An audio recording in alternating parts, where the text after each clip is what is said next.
Class में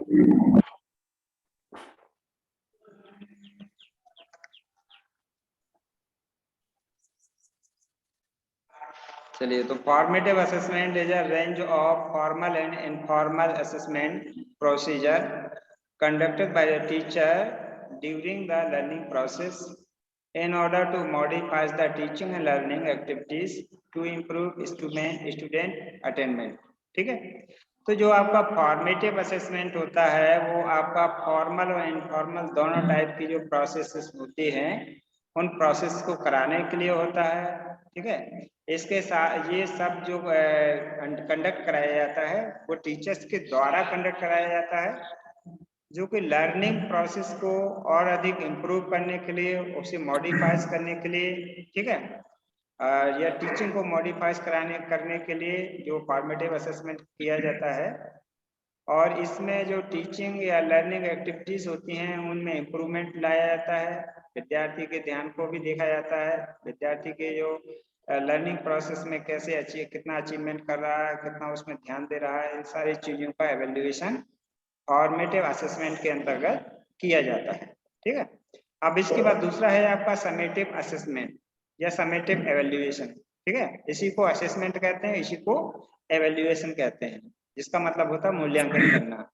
तो summative जो evaluation refers to the assessment of the participants where the focus is on the outcome of a program। ठीक है, तो summative assessment इस तरफ शो करता है कि जो भी उसमें पार्टिसिपेंट्स हैं या जो विद्यार्थी हैं, ठीक है, उन्होंने कितना किसी भी प्रोग्राम को या किसी भी कोर्स में कितना उसका आउटकम आया है, क्या रिजल्ट आया है, ठीक है, उसके आधार पर उसको हम कोई ग्रेड देते हैं, ठीक, या फिर उसको कोई डिग्री या डिप्लोमा देते हैं। तो ये होता है आपका समेटिव असेसमेंट। ठीक है, अब देख लेते हैं और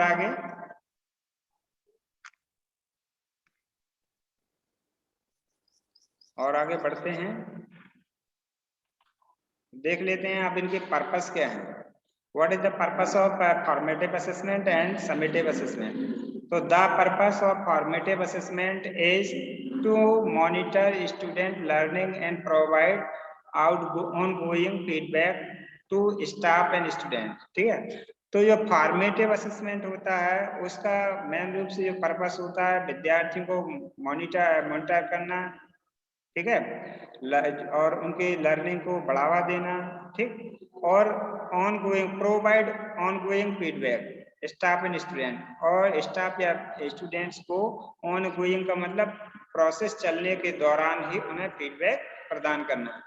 यानी कि जो फॉर्मेटिव असेसमेंट होता है उसमें विद्यार्थियों को लर्निंग प्रोसेस के दौरान ही फीडबैक दिया जाता है, उसके दौरान ही उनको असिस्ट किया जाता है, उनका मूल्यांकन किया जाता है। ठीक, the goal of summative assessment is to evaluate student learning at the end of an instructional unit by the comparing it against some standard or benchmark। ठीक है, और जो समेटिव असेसमेंट होता है उसका जो गोल होता है या लक्ष्य होता है तो वो किसी भी प्रोग्राम के अंत में होता है। ठीक है, पहले उसे अंत में निर्देशित किया जाता है, अंत में उसे बताया जाता है, उसका मूल्यांकन किया जाता है, उसको ग्रेडेड किया जाता है। ठीक, तो इसका जो अगर मेन रूप से हम गोल कहें तो इसका मेन रूप से गोल होता है बच्चे को आगे और प्रोसेस कराना। ठीक है, किसी भी जब कोई कोर्स पूरा हो जाता है, सेमेस्टर कंप्लीट हो जाता है, तो उसके बाद उसका मूल्यांकन जो होता है तो वो समेटिव मूल्यांकन होता है। इसमें बच्चे को कोई ग्रेड या कोई सर्टिफिकेट दे सकते हैं जिसके आधार पर वो एम्प्लॉयमेंट भी पा सकता है। ठीक, तो ये इसका मेन गोल है। अब इसके बाद और आगे चलते हैं हम लोग, तो देखते हैं इसमें अलग अलग इसका थोड़ा सा डिफरेंस बताया गया है, इसको और अधिक डिफाइन किया है कि आपका फॉर्मेटिव असेसमेंट क्या होता है, कब होता है, और समेटिव असेसमेंट कब होता है, इससे और ज़्यादा क्लियर हो जाएगा आपको। तो formative assessment occur during a learning activity, जब आपकी लर्निंग एक्टिविटी चल रही होती है तो उस समय आपका फॉर्मेटिव असेसमेंट चलता है। और जबकि समेटिव असेसमेंट की बात करें तो summative assessment is occurs at the end of the learning activities. जब आपकी लर्निंग एक्टिविटीज एंड हो जाती है तो अंत में जो हम एग्जाम्स कराते हैं बच्चों की तो वो समेटिव असेसमेंट के अंतर्गत आती हैं। ठीक है, और बल्कि हम क्लास के दौरान ही बच्चे से अगर कुछ प्रश्न पूछते हैं लर्निंग प्रोसेस के दौरान, तो वो आपका फॉर्मेटिव असेसमेंट होता है। अच्छा, फॉर्मेटिव असेसमेंट का जो मेन एम होता है वो है मॉनिटर स्टूडेंट लर्निंग। उसमें विद्यार्थी की जो लर्निंग प्रक्रिया चल रही है उसको मॉनिटाइज करना इसका एम होता है। और समेटिव असेसमेंट का अगर एम माने तो टू एवेल्युएट स्टूडेंट लर्निंग, तो इसका होता है कि विद्यार्थी ने लर्निंग किस प्रकार से पूरे सेमेस्टर में या कोर्स में लर्निंग की है उसको एवेल्युएट करना, वो समेटिव असेसमेंट का गोल होता है। इसके बाद प्रोवाइड स्टूडेंट विद फीडबैक, तो इसमें जो आपका फॉर्मेटिव असेसमेंट होता है तो उसमें लर्निंग प्रोसेस के दौरान ही बच्चों को फीडबैक दिया जाता है। और आप समेटिव असेसमेंट की बात करें तो yield a specific scores on result, ठीक है। तो इसमें बच्चे को या तो मतलब कोई विशेष स्कोर्स दिए जाते हैं अथवा रिजल्ट बाद में दिया जाता है, ठीक है। कोई जैसे किसी कोर्स का एंड होता है, सेमेस्टर का एंड होता है, तो बाद में बच्चे को रिजल्ट दिया जाता है, तो वो आपका समेटिव असेसमेंट के अंतर्गत आता है। इसके बाद मे, और अगर फॉर्मेटिव असेसमेंट की बात करें तो may occur several times during a course unit, ठीक है। तो किसी कोर्स के दौरान जो फॉर्मेटिव असेसमेंट होता है वो कई बार हो सकता है, ठीक, मैनी टाइम्स हो सकता है, सेवरल टाइम्स हो सकता है। और बाकी अगर हम समेटिव असेसमेंट की बात करें तो ये कोर्स के दौरान केवल कुछ ही टाइम्स हो सकता है, या बिल्कुल एकेडमिक ईयर्स के लास्ट में इसको किया जाता है। जब एकेडमिक ईयर पूरी हो जाती है, कंप्लीट हो जाती है, तभी समेटिव असेसमेंट किया जाता है। इसके बाद फॉर्मेटिव असेसमेंट की और बात करें, can use a wide range of question format, ठीक है। समेटिव असेसमेंट में क्वेश्चन की एक बहुत बड़ी रेंज या श्रृंखला होती है जैसे वो क्वेश्चन पूछे जाते हैं। और समेटिव असेसमेंट की बात करें तो can only use limited number of question format. Summative assessment में मतलब कुछ लिमिट में क्वेश्चन रखे जाते हैं, और जबकि जो फॉर्मेट असेसमेंट होता है तो उसमें बहुत सारे क्वेश्चन पूछे जा सकते हैं। इसके बाद हम एग्जांपल्स देख लेते हैं, कुछ मतलब जो फॉर्मेटिव असेसमेंट के हैं और कुछ आपके समेटिव असेसमेंट के होते हैं, ठीक है। तो जो आपके फॉर्मेटिव असेसमेंट में है तो वो आपको through out all the years question पूछे जा सकते हैं, ठीक। इसमें आपका रिव्यूज क्लास डिस्कशन हो सकता है, चेकलिस्ट के माध्यम से प्रश्न पूछे जा सकते हैं, क्वेश्चन आयर के माध्यम से प्रश्न पूछे जाते हैं, जर्नल के माध्यम से प्रश्न पूछे जाते हैं, विद्यार्थी की जो निरंतर नोट्स हैं वो देखे जाते हैं, सेल्फ एवेल्युएशन मतलब विद्यार्थी स्वयं भी अपना एवेल्युएशन कर सकता है, टीचर भी अपना सेल्फ एवेल्युएशन कर सकता है, ये सब फॉर्मेटिव असेसमेंट में आते हैं। विद्यार्थी का ऑब्जर्वेशन करना भी आपका फॉर्मेटिव असेसमेंट के अंतर्गत आता है। कॉन्फ्रेंस और इंटरव्यू, कॉन्फ्रेंस इंटरव्यू मतलब कोर्स के दौरान कई बार रखे जाते हैं, तो किसमें आते हैं, फॉर्मेटिव असेसमेंट में आते हैं। पीयर एंड सेल्फ एवेल्युएशन, ठीक है, इसमें अपने समूह का स्वयं एवेल्युएशन करना भी फॉर्मेटिव असेसमेंट के अंतर्गत आता है, ठीक है। अब हम देख लेते हैं समेटिव असेसमेंट के अंतर्गत। तो समेटिव असेसमेंट के अंदर भी रूब्रिक्स होती हैं, रिटन टेस्ट होता है, जैसे परीक्षा हम लोग करा लेते हैं, क्रिएटिव असाइनमेंट, बच्चों को कुछ असाइनमेंट या प्रोजेक्ट बनाने के लिए देते हैं, तो लास्ट में उनको देख लेते हैं। प्रेजेंटेशन बच्चों की लास्ट में किसी कोर्स के अंत में, सेमेस्टर के अंत में प्रेजेंटेशन करा लेते हैं। बच्चों का पोर्टफोलियो बनवा लेते हैं, जैसे बच्चे ने जितनी भी गतिविधियां या एक्टिविटीज की होती हैं कोर्स के दौरान, तो वो लास्ट में उसको प्रोवाइड कराई जाती हैं।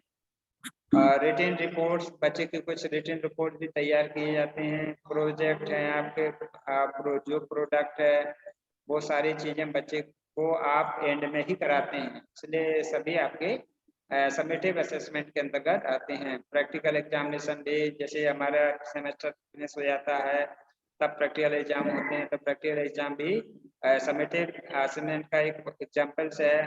पीयर और सेल्फ एवेल्युएशन, ये भी आपका समेटिव असेसमेंट में भी आता है, और ये आपका इसमें तो ये आपका कॉमन मान सकते हैं। इसके बाद और देख लेते हैं क्या डिफरेंस है दोनों में, ठीक है। तो इसको देख लेते हैं, conducted frequent summative assessment and using them to motivate learners to succeed.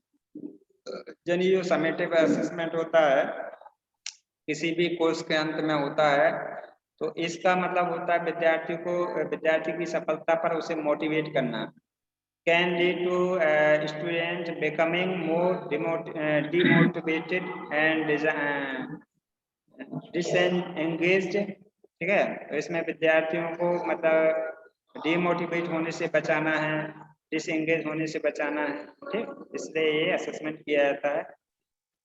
और ये मतलब हर्लिन 2007 या हेड्रिक 2017 में इसको डिफाइन किया गया था।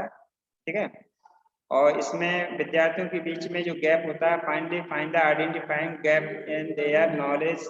ठीक है, इसमें जो समेटिव असेसमेंट होता है तो विद्यार्थियों के नॉलेज में जो डिफरेंस होता है उसको फाइंड आउट करने का प्रयास किया जाता है। Pupils are able to focus on their revision and weakest aspect of the subject। ठीक है, और अंत में बच्चों का फीडबैक देखा जाता है, उन्होंने कितना क्या प्राप्त किया है, अचीव किया है। ये सारी चीजें हम जो समेटिव असेसमेंट है उसके अंतर्गत रखते हैं। अब इसके बाद जो समेटिव असेसमेंट है उसकी कुछ ड्रॉबैक है, कुछ उसके कह सकते हैं कमियां हैं, तो कौन कौन सी हो सकते हैं। तो main drawback to summative assessment is that they often compels teacher to teach the test. ठीक है, तो समेटिव असेसमेंट का सबसे बड़ा ड्रॉबैक ये माना गया है कि इसमें जो शिक्षक होते हैं, ठीक है, उनको कंपेल किया जाता है कि जो भी उन्होंने पढ़ाया है उसका टेस्ट लें। With the increase of the standardized testing, there that's being required by how many states and district testing has gotten a bad name। ठीक है, and for a good reason, यानी कि मतलब अलग अलग डिस्ट्रिक्ट में, अलग अलग स्टेट्स में जो विभिन्न प्रकार की परीक्षाएं होती हैं, ठीक है, वो अलग अलग नामों से, मतलब कई नामों से बदनाम भी हो जाते हैं, क्योंकि अलग अलग टाइप से एग्जाम कराए जाते हैं। तो इसकी वजह से मतलब इसको एक ड्रॉबैक माना गया है। इसके बाद what are the assessment requirement. Assessment की रिक्वायरमेंट क्यों पड़ती है, हमें बच्चे का एवेल्युएशन क्यों करना होता है। तो assessment condition describe the condition under the which a student must demonstrate. ठीक है, असेसमेंट इसलिए कराए जाते हैं या बच्चे का मूल्यांकन इसलिए कराया जाता है क्योंकि मूल्यांकन से बच्चे की जो कंडीशन है वो सामने आ जाती है। ठीक है, इससे बच्चे को हम आगे डेमोन्स्ट्रेट करा सकते हैं, आगे उसको और बढ़ा सकते हैं, बता सकते हैं। Including any specific requirements for resources, trainers and assessors. इसके साथ ही बच्चे को यदि कोई कमी समझ में आती है तो उसके लिए उसकी जो भी रिक्वायरमेंट्स होती हैं उसके अनुसार उसको रिसोर्स प्रोवाइड कराए जाते हैं, ट्रेनर्स प्रोवाइड कराए जाते हैं और असेसर उसके लिए सहायक प्रोवाइड कराए जाते हैं। And the context for assessment. ठीक है, जिससे कि उसके जो भी क्षति है या जो भी कमी है उसको पूरा कराया जा सके। When planning assessment, ensure that address all of the requirement of the unit module। ठीक है, बेटा बात नहीं करो थोड़ा, ठीक है। So when planning assessment, ensure that address all of the requirements of the unit of module। ठीक है, इस प्रकार से असेसमेंट के द्वारा बच्चे की जो भी रिक्वायरमेंट्स होती हैं वो सामने आ जाती हैं। ठीक है, जिससे कि हम उनकी कमियों को पूरा कर सकते हैं, इसलिए असेसमेंट कराया जाता है। ठीक है, इसके बाद देख लेते हैं चेकलिस्ट एक अच्छा माध्यम है जिसके जरिए मतलब हम लोग असेसमेंट कर सकते हैं। Rubric, checklist are valuable and effective tools for the summative assessment. ठीक है, तो इसमें रूब्रिक्स या चेकलिस्ट में बहुत सारे प्रश्न होते हैं अच्छे, जिनके माध्यम से हम बच्चे का समेटिव असेसमेंट कर सकते हैं। They allows the teacher to set out the criteria. ये मतलब शिक्षक को एक अच्छा क्राइटेरिया सेटअप करने के लिए अलाउ करते हैं। Before the task is given to the student, यानी बच्चों को कार्य देने से पहले शिक्षक क्या करता है, एक अच्छा क्राइटेरिया सेटअप करता है क्वेश्चंस का। thereby allowing everyone concerned to be aware of what is accepted। ठीक है, तो इसमें बताएगा thereby, जिसकी वजह से allow everyone, जिससे कि प्रत्येक को अलाउ किया जा सके, concerned to be aware of what is expected, यानी कि जिस चीज की आशा की गई है उसको प्राप्त करने के लिए या उसके प्रति सावधान करने के लिए प्रत्येक के लिए और जो असेसमेंट समेटिव असेसमेंट किया जाता है। ठीक है, कि जैसी हमने आशा की थी उसके अनुसार हमें रिजल्ट प्राप्त हुआ है या नहीं हुआ है। अभी आप देख लेते हैं जो समेटिव असेसमेंट है उसके कौन कौन से बेनिफिट्स हैं और इसकी कौन कौन सी लिमिटेशंस हैं। ठीक है, तो necessary for the determining student grades and placement. तो समेटिव असेसमेंट में विद्यार्थियों को ग्रेड दिए जाते हैं, उनका प्लेसमेंट कराया जाता है जॉब के लिए, जो उनके लिए बहुत ही नेसेसरी होती है, बहुत ही आवश्यक होती है। तो इसका एक कह सकते हैं बेनिफिट है। Promote teacher and students accountability. इसके साथ ही इसमें शिक्षक और विद्यार्थी दोनों की जो क्षमताएं हैं उनको प्रमोट किया जाता है। Provide a means of evaluating instructional activities. के साथ ही बच्चों को बहुत सारे निर्देशन जो कह सकते हैं एक्टिविटीज या गतिविधियां के द्वारा उनको प्रमोट कराने का प्रयास किया जाता है। यानी बच्चों की जो एक्टिविटीज होती हैं उनका एवेल्युएशन किया जाता है, इसके बाद जो कमियां होती हैं वो उनको दूर करने का प्रयास किया जाता है। तो ये इसका बेनिफिट है। Encourage student activities engagement with course material. इसके साथ ही साथ बच्चे ने जो भी एक्टिविटीज की हैं वो अपने कोर्स मटेरियल से ज्यादा एंगेज रहें, संलग्न रहें, इसके लिए बच्चों को इनकरेज किया जाता है। इसके बाद देख लेते हैं limitation of summative assessment. Summative assessment की कौन कौन सी लिमिटेशंस हैं। तो tendency for the over Reliance and summative measures. ठीक है, इसमें जो अलग अलग दृष्टिकोण लोग अपनाते हैं तो वो इसके कह सकते हैं एक लिमिटेशन है। दूसरा में प्रमोट है cheating due to the high level nature of assessment. ठीक है, अगर हाई लेवल असेसमेंट किया जाता है तो इधर बच्चों को प्रमोट किया जाता है, उसमें कभी कभी चीटिंग या ठगे जाने का चांसेस रहते हैं। हैज बीन फॉल्ट और promoting learning for the test.